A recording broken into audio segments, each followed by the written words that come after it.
What is the dumbest way you've ever made money? Hey people of Reddit, welcome back to our channel. Today get ready to laugh, cringe, and maybe even scratch your head a bit as we delve into a hilarious topic. What's the dumbest way you've ever made money? We've all had those moments where we've done something a little out there just to earn a few bucks.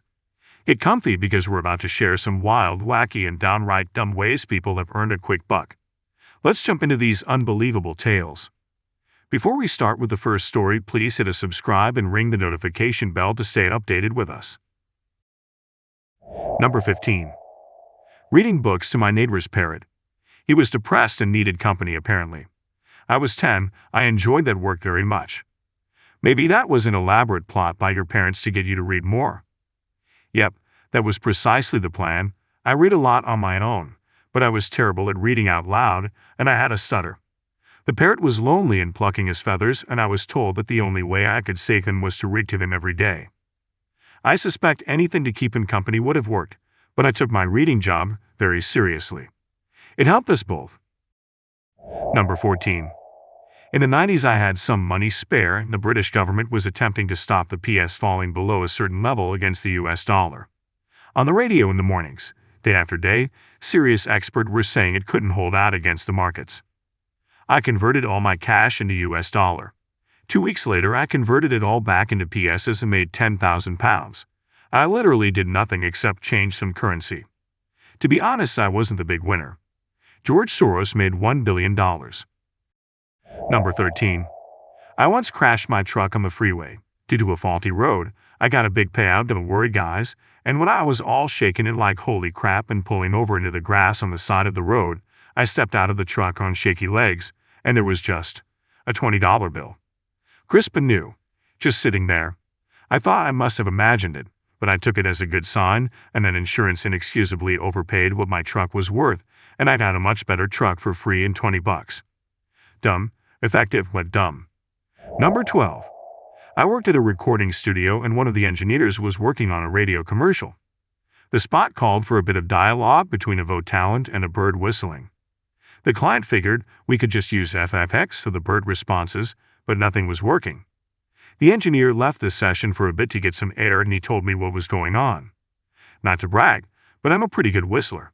I started mimicking what the bird should sound like, and his eyes went wide. He dragged me into the session to present what I did. I ended up being hired on the spot.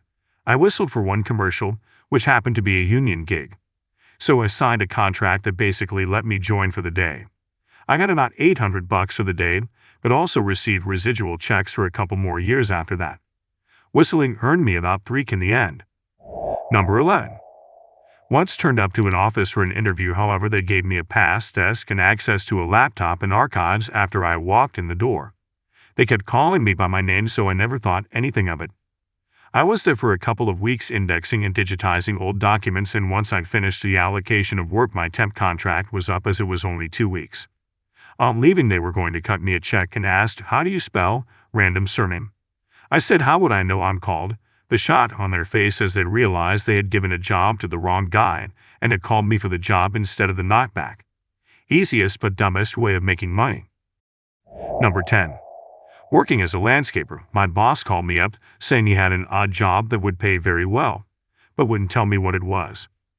I got to the job site, and the owners said they came back from a 2-week vacation to a terrible smell in their backyard. Come to find out, it's a rotting deer carcass under their back porch. We tied rope around its feet and dragged it about half a mile into the woods, and still had to wash away all the shit and marweave left over on the ground. Was definitely not worth the $200. Number 9.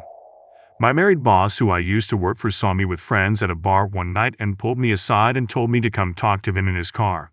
I was young, dumb, and drunk, so I happily went with him. He was talking some shit about how I'm smart and a very good worker, and he wants me to be successful, and he gave me $100 from his wallet. I was again very dumb, so I took it and said, "Oh damn, thanks," and hopped out of his car and went back to my friends. He never brought it up. Number 8. When I was an elder teen, I went to the Walmart Supercenter in the middle of the night because my boyfriend at the time was with me, were bored and couldn't sleep. When we came out, it was quite windy. The parking lot was pretty empty. I started seeing papers fly by and it was cash, mostly $20 bills. I started running around like a crazy person trying to find/grab all the bills I could. All in all, I was able to salvage about $700 while the majority blew off into the darkness/neighboring swampy wooded area. We searched around for a human that it could have belonged to, but it was only us. Number 7. Editing resumes. I got my degree in communications and technical writing. People would send the most outrageous resumes, like 14 jobs, with a few weeks between them. Long-winded about me, like it was a dating profile. Some even included a photo of what they looked like. Some photos were professionally done, others were obviously selfies or even worse, the camera on their phone pointed at the bathroom mirror with a flash on. I would always take the payment first for like $100 bucks, concise it down to a single page with the actual relevant information that the hiring manager or HR rep wants to see. I always delivered with a one-day turnaround. Some people loved it, and they were able to get into prestigious universities or jobs because we were in community college. Others hated them because it took away their personality. Besides, I sold homemade edibles, gummies, and other sweets because weed wasn't a legit business yet. Number 6. When I was at university, I used to do campus tours and meet and greets for new students. In the UK, the university I went to was in a city called Leicester. In the city center, there was a street called Every Street. At the end, on the corner of that street and another, was a branch of Barclays Bank. So I used to bet all the freshers £20 that there was a Barclays Bank on the corner of Every Street in Leicester.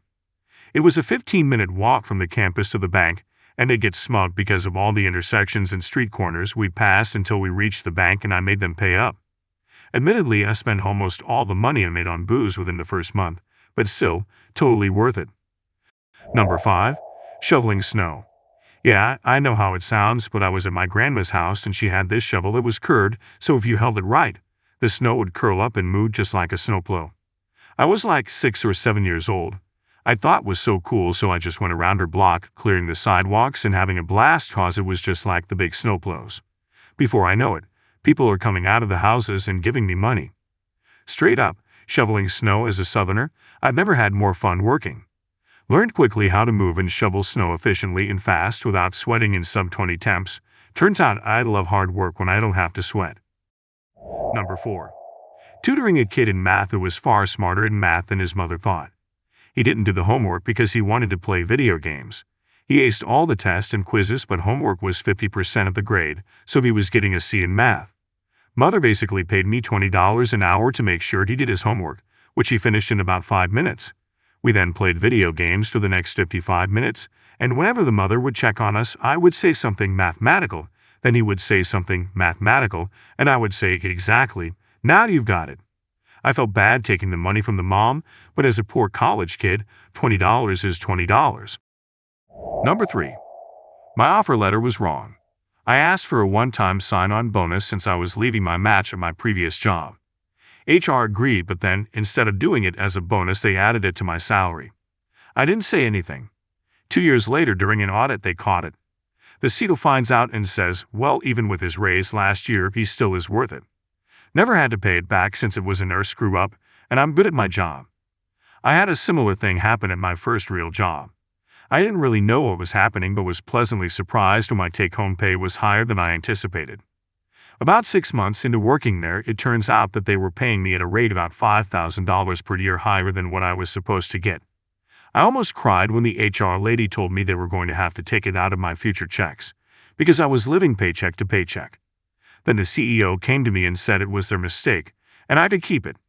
He said my boss thought I was doing a great job, and they would just continue it. Number 2. About 10 years ago, I downloaded one of those Clash of Clans style app games.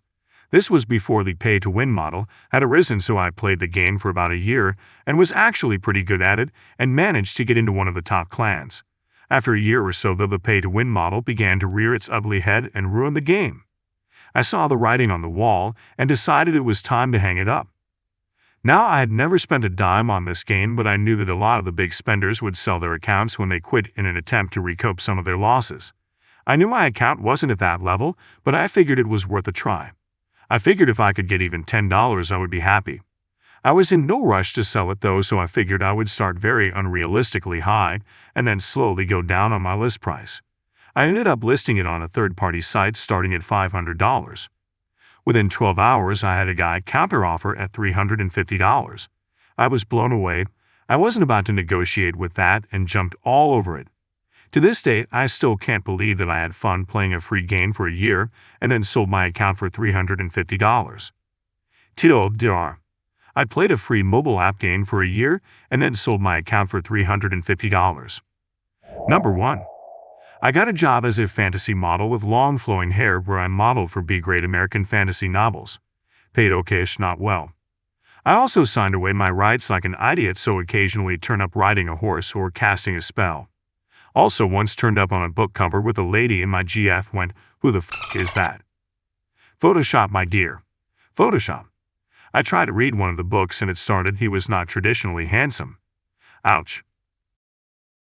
Alright folks, that's a wrap on our dive into the world of bizarre money-making schemes. Hope you had a blast listening to these crazy stories.